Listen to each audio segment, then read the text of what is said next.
We now want to look at the properties of alkanols. First, we start with their physical properties. We are going to consider their state of matter, the solubility and boiling point. In terms of the state of matter, when talking about these alkanols, from the first to the fourth members, they are liquids. Of course, they have distinct odor. So from methanol to butanol, they are what? Liquids. They also have distinct odor and burning taste. What about higher members from pentanol upward? These are waxy solids and they are almost colorless. Now we want to look at their solubility in water. We want to take note of this, that the higher the number of carbon atoms, the lower the solubility. So similar to other homologs we've treated, solubility of alkanols is inversely proportional to the number of carbon atoms. From methanol, the first member, to propanol, the third member, they are completely mixable with water, so they are completely soluble in water. Butanol, the fourth member, is partially soluble. Then from pentanol upward, they are almost insoluble in water. What about the boiling points? Alkanols generally, when you compare them to alkanes and alkoxy-alkanes, alkoxy-alkanes are also known as ethers. The boiling point of alkanols is greater than those of alkanes that have almost the same molecular weight. And then also greater than alkoxy-alkanes that have the same molecular weight as the alkanol. For example, pick something like butan-1-ol, pick pentane. Two of them, they have close molecular weight. The boiling point of butan-1-ol will be greater than that of pentane. Once again, pick butan-1-ol, pick an alkoxy-alkane that has the same molecular mass as the butan-1-ol. Of course, this compound, look at it, ethoxyethane. The molecular weight of ethoxyethane and butan-1-ol are the same. Please take note that alkoxy-alkanes are simply like isomers of alkanols. Check it out and see. Butan-1-ol, CH3, CH2, CH2, CH2OH. Compare it to this ethoxyethane. You would notice 4 carbons in both of them, 10 hydrogens in both, and 1 oxygen. The boiling point of that butan-1-ol will be greater than the boiling point of ethoxyethane. The question now is, what is responsible for the higher boiling point of alkanols? At the outset of this topic, I said something related to that. Hydrogen bond is responsible for that. In alkanol, we have hydrogen bonds. The functional group OH, the H and the oxygen there are linked together by hydrogen bond. And hydrogen bond therefore makes the boiling point higher. Let's take note of this, please. Branching reduces the boiling point of a compound. I said this when we treated alkanes. The more the branching, the lower the boiling point. So if you compare the classes of alkanols rather, the classes of alkanols, primary alkanol, secondary alkanol, tertiary alkanol. Primary alkanol's boiling point is greater than that of secondary, because in secondary alkanol there is a branching, there is a shift of OH into the intermediate carbon. So that is branching. And then secondary alkanol, the boiling point is higher than what? Tertiary alkanol. We can compare something like hexan-1-ol, hexan-2-ol, maybe 2-methyl hexan-2-ol. So you notice that hexan-1-ol, we have higher boiling point than hexan-2-ol, and hexan-2-ol, we have higher boiling point than 2-methyl hexan-2-ol. Then finally, when we consider and compare types of alkanols, monohydric alkanol, dihydric, trihydric, and polyhydric alkanols, the more the number of OH per molecule, the higher the boiling point. Therefore, what can you say about the types of alkanol in comparing their boiling point? Polyhydric alkanols will have higher boiling points compared to trihydric. Trihydric will have more than dihydric, and dihydric alkanols will have higher boiling points than monohydric alkanols. In the next video, we are going to consider the chemical properties of alkanols. In this video, I want us to now look at the chemical properties of alkanols. We're going to take them one after the other. The first we have on the board is the acid-base behavior of alkanols. Alright?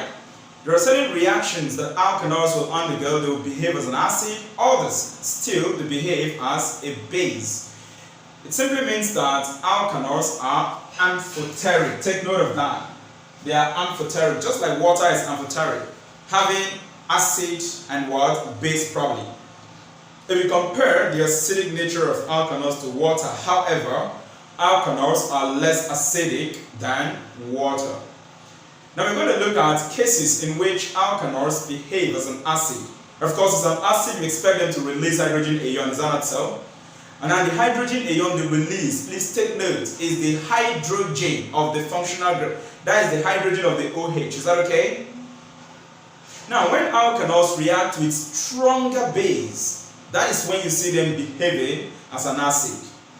Also, when they react with active metals, metals that are seen higher above in the activity series, in the electrochemical series, something like sodium, potassium, even zinc.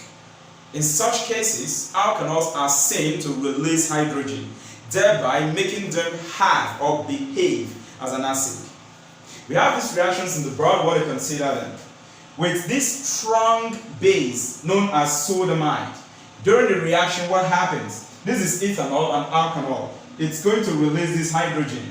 Sodamide will split at this point, between this sodium and this NH2 group called the amino group. Is that okay?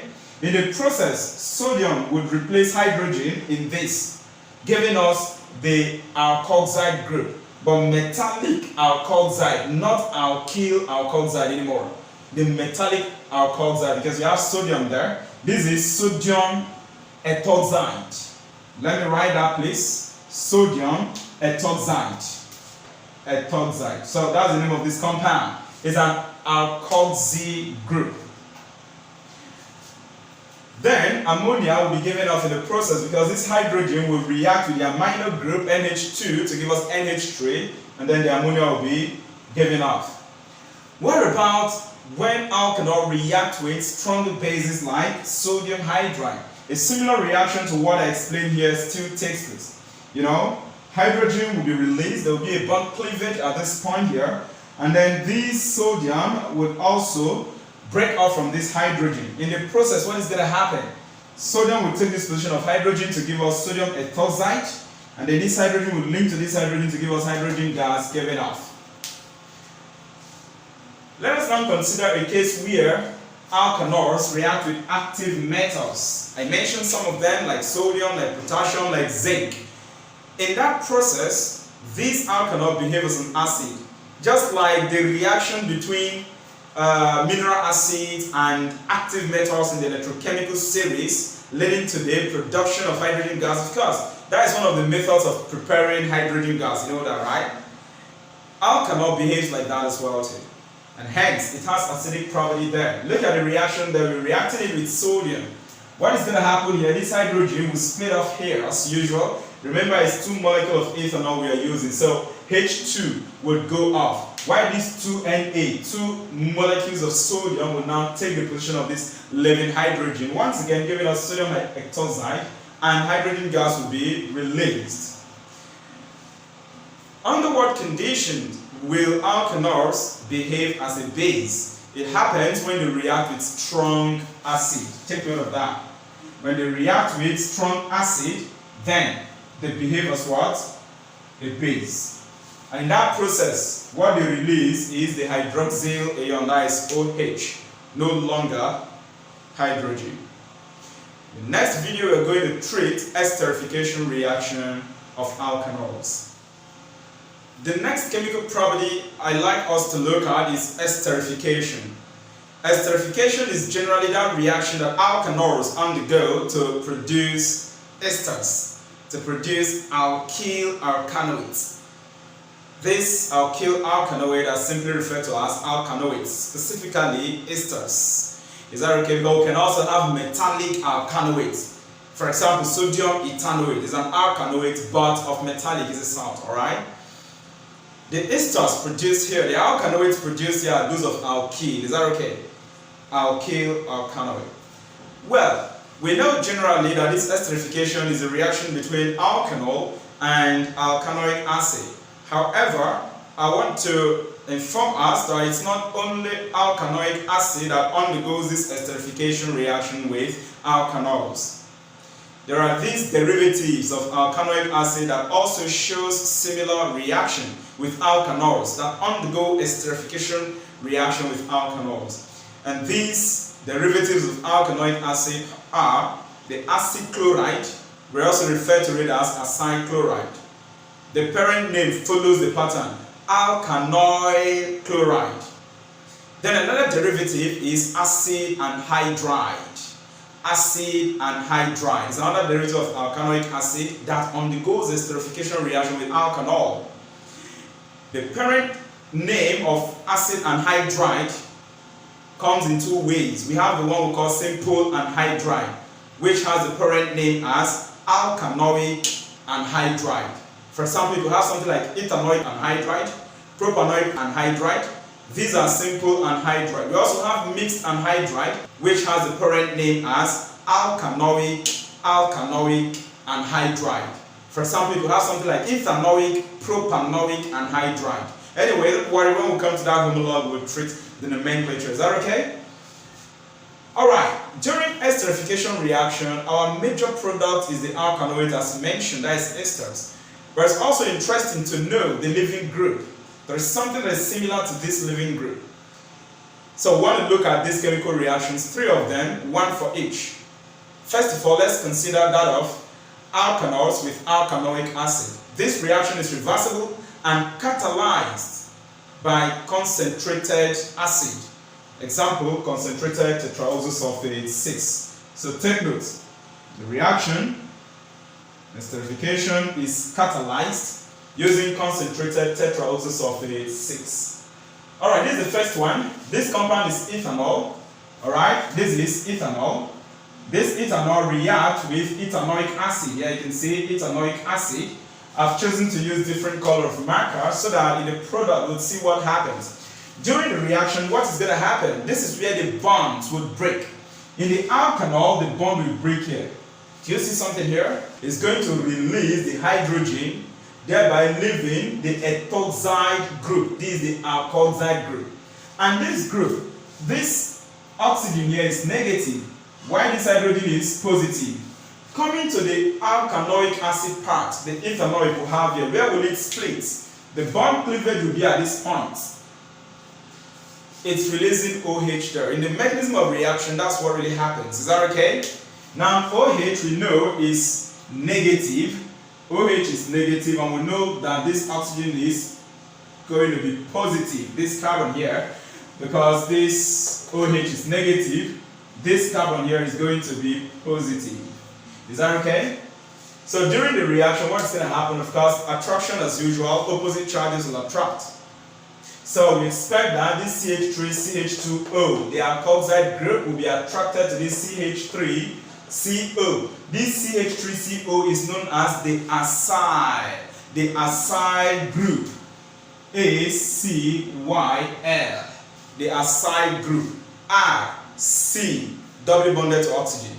Alkyl C, doubly bonded to oxygen, referred to as the acyl group. Alright, so now look at the product. We start with the acid part, the alkanoic acid part. So you can see I have to write the blue part first, CH3CO. Look at it. Then come to the alkanol part, starting with the oxygen, CH2 and CH3. You can see that. Okay? So this compound is ethyl ethanoate. How many carbons do we have on this right hand side of these oxygens? We have 2 carbons, which is ethyl, then ethanoate. Let me write the name. This is the alkanoate, the ester that is formed. Please take note that water is eliminated, living group. Living group here is water.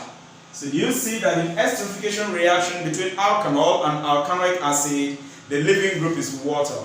Remember that water is amphoteric, so it has certain property of acid. Don't worry, let us see what happened in the second reaction. In the second reaction, ethanol is reacting with and acid chloride. This acid chloride, remember I told you the parent naming pattern is alkanoyl chloride. So this is ethanoyl chloride. 2 carbon atoms here you see, which is ethanoyl, just like alkanoyl, NOYL. Is that okay? NOYL. Let's go.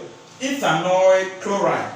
Permit me to write the name here, please. During the reaction, there is going to be a bond cleavage similar to what happened here. So hydrogen goes off, chlorine goes off, CH3CO will react with this O, CH2, CH3. You can see the products formed here.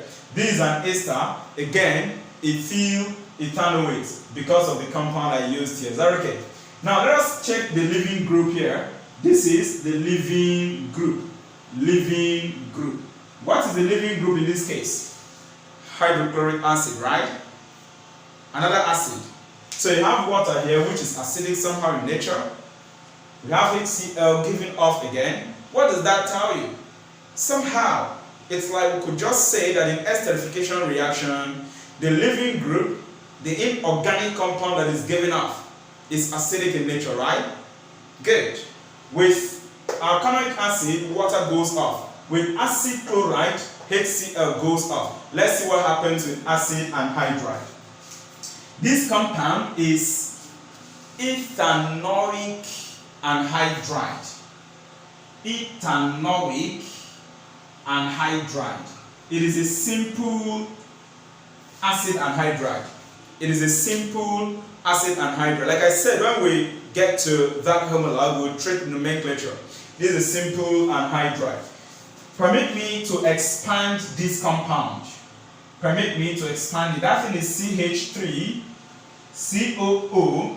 Look at it, CH3, CO. Then this oxygen outside, that is the COO. This first oxygen is doubly bonded to this carbon. This second oxygen is singly bonded to this carbon. Did you take note that this CH3, CO, there are 2 of them here. That's why we have 2 outside here. So if I've written CH3, CO, it means I'm going to write another CH3, CO. Are you following? And this is how we write that part. I'll start from here, CO, then I'll conclude with this CH3, CH3. Please, you can replay this part of the video and watch what I did to write the expanded form of this compound. So if you look at it, this is where the bond will break. Remember that both the alkanoic acid and its derivative that is undergoing this esterification reaction will produce the acyl group. And the acyl group is RC doubly bonded to oxygen. Look at it, it breaks here. So this is the CH3CO. RC doubly bonded to what? Oxygen. Are you following, right? So what is going to happen? As usual, the acyl group coming over to this, hydrogen will be given off. Are you following? The alkanol will release hydrogen. Then we have CH3CO linking up with this oxygen and then C2H5. You can see that here. CH3CO. Then linking up with this oxygen O, then C2H5. That is the alkoxide ion pair. And this gives us again ethyl ethanoate. Let us check the leaving group. Let us now check the leaving group. Take note that hydrogen was given off from this alkanol. So we're going to come here, watch. We'll start writing from here. CH3, CH3, you can see that. Then CO, CO. There is this oxygen there, you know. So it's going to be COO. Because of course you know that this carbon is linked to this carbon, you know. Then this oxygen, this one, is doubly bonded to this carbon. Then this oxygen that was singly bonded to this is also singly bonded to this carbon. So we get CH3, COO, and this H that was given off there. This is the leaving group. Alright, let me write it. The leaving group. Did you again take note that the leaving group is an acid? That is ethanoic acid given off, which tells us that when alkanols react with acid anhydride and esterification process, the inorganic compound, the leaving group that goes off, is an alkanoic acid. Take note of that. One can really try you at this.